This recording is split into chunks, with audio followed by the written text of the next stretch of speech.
I'm just going to address some of the events of today. So we now have a new Prime Minister, Boris Johnson. He's walked into number 10 and he's basically had a bloodbath. He's chopped up Theresa May's cabinet and he's replaced it with his lot.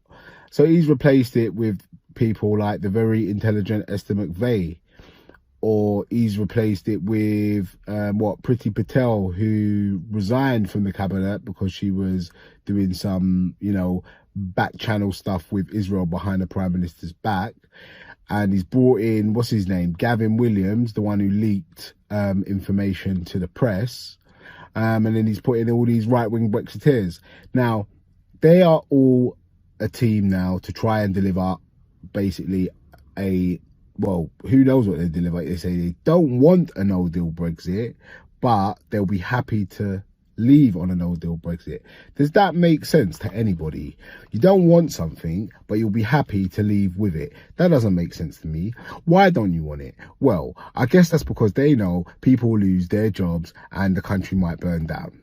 So, as somebody who voted leave, I am calling for a people's vote. I'm not saying revoke Article 50 because that would be undemocratic, but I am saying let's put it to the people. This is part one. Part two's coming. Right, my name's Ayel Adesina and I'm reflecting on the events of today. First thing I want to do is lay my cards out on the table. In 2016, I voted to leave, but I have since changed my mind. If you don't believe me, go and check my tweets from 2016. There's one pinned to my profile now. Had a look? Right. So, I voted leave, but I've changed my mind for a number of reasons. I've made those reasons clear in other videos, but in this video, what I want to do is I want to set out my agenda for a second referendum.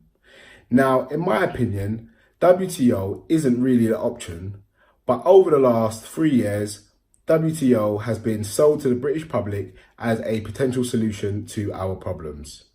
This is no solution to our problems, but I accept there's many people who think that this is the way to go. So that has to be on the ballot paper. Now, the second thing that needs to be on a ballot paper is obviously Remain.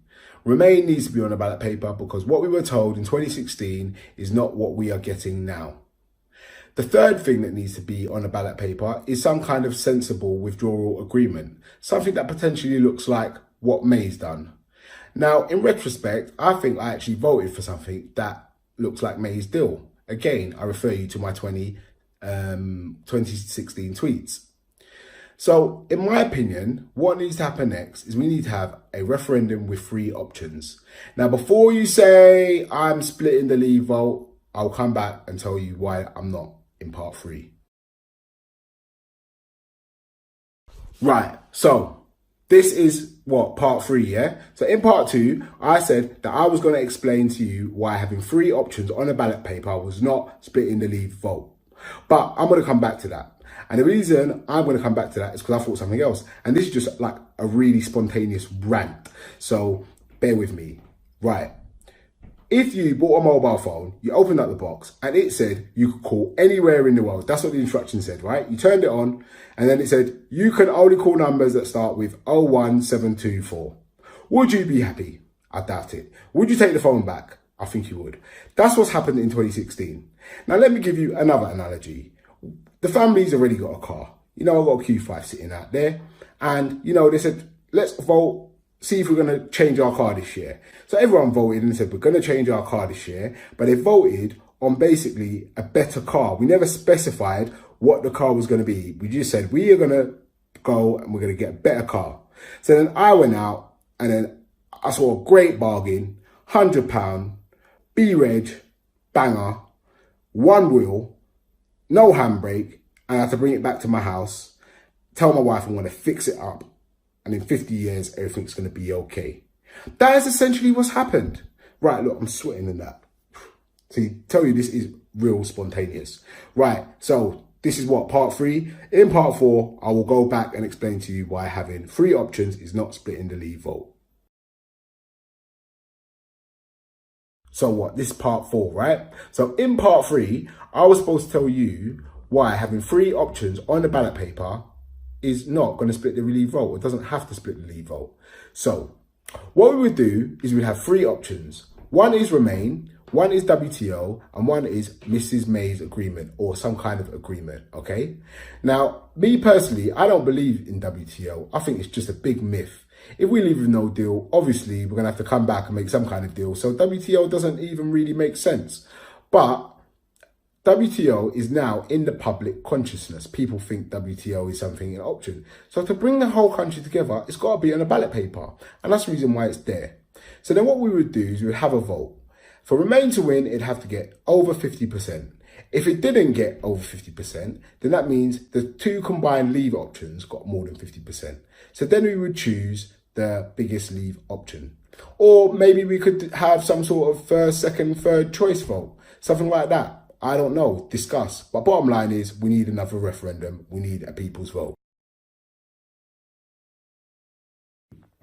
Right. So part 5, I think it's going to be my last bit of my rant today. Let's talk about Boris Johnson and his plans for a no-deal Brexit. First of all, I just have to repeat this again. Boris Johnson, I voted leave, but you have no mandate for a no-deal Brexit because that's not what you said in 2016. And I think you know this, Boris. You have only been elected by a very small proportion of the population to become the Prime Minister. And, you know, when Gordon Brown took over, we all know what you said. You just need to go and look that up. What did he say? He said something like, you know, this is a disgrace, blah, blah, blah, blah, blah, blah, blah. You should call it a general election, something like that, you know.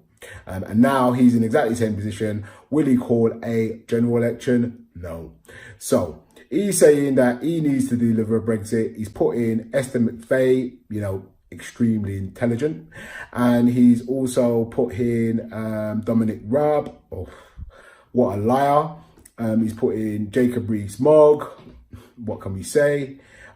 He's put in Gavin Williams, the leaker, the storyteller. He's put in Priti Patel, the, you know, goes behind the Prime Minister's back, sets up, you know, different things with different governments, gets sacked, and she's back. So we are all basically being mugged off. But I tell you what, Boris, I think you're heading for disaster either way. Because sooner or later, you know, the chickens are going to come home to roost. We're going to have a general election, or we're going to get to the 31st, do or die, mate. And I don't think you're going to do it. Right. I said that was going to be the last video, but it's not. This is going to be the last video of tonight. Part 6, I think.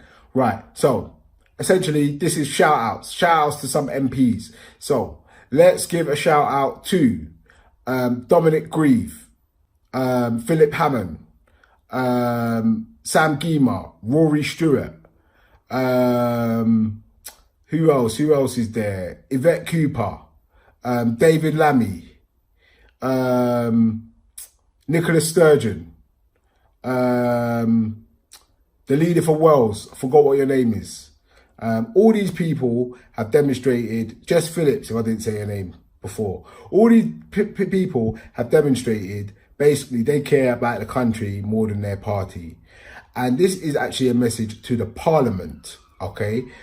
Look, I voted leave and I want you lot to put this to an end. I'm not the only one that voted leave and has changed my mind.